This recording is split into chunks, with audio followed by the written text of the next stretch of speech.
කිසිවෙකුට සමකරන හැකි ලංකාවේ විශාලතම ලැප්ටොප් එකතුව දැන් iMac එකේ අපෙන්.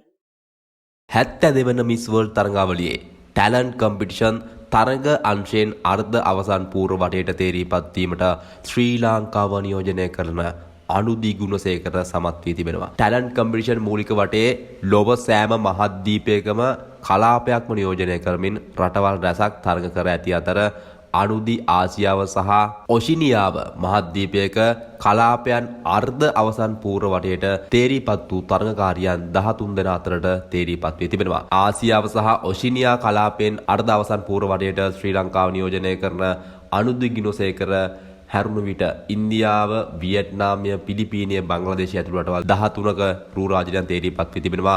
එමෙන්ම ඇමරිකාව සහ කැරිබියන් දූපත් නියෝජනය කරමින් රටවල් 10ක, අප්‍රිකාව නියෝජනය කරමින් රටවල් 9ක, යුරෝපය නියෝජනය කරමින් රටවල් 16ක රූ රාජ්‍යයන් අර්ධ අවසන් පූර්ව වටයට සුදුසුකම් ලබා ඇති බවයි වාර්තා වන්නේ. ඉතින් අර්ධ අවසන් වටේ පූර්ව වටයට සුදුසුකම් ලබාගත්තු රටවල් ටිකක් මම කියන්නම්.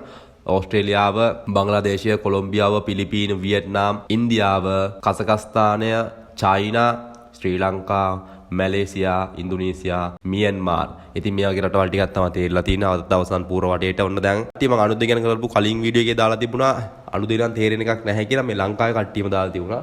ඉතින් මට නම් විශ්වාසයක් තිබුණා අනුද සාමාන්‍යයෙන් මේක දිනයි කියලාත් මට විශ්වාස කරන්න පුළුවන්. ඉතින් අපි අපේ විශ්වාසය අපි තබා ගමු. මොකද මේක ලෝක රූ රාජ්‍ය තරඟාවලියක් ශ්‍රී ලංකාවේ කට්ටිය ජයග්‍රහණය කරලා තිනවා කලින්. ඉතින් ඔබටත් පල්ලෙහාන් කමෙන්ට් එකක් දාගන්න. ඇයට සුබපැතුමක් එක් කරන්න අමතක කරන්න එපා. කිසිවෙකුට සමකරන හැකි ලංකාවේ විශාලතම ලැප්ටොප් එකතුව දැන් iMac එකේ අපෙන්.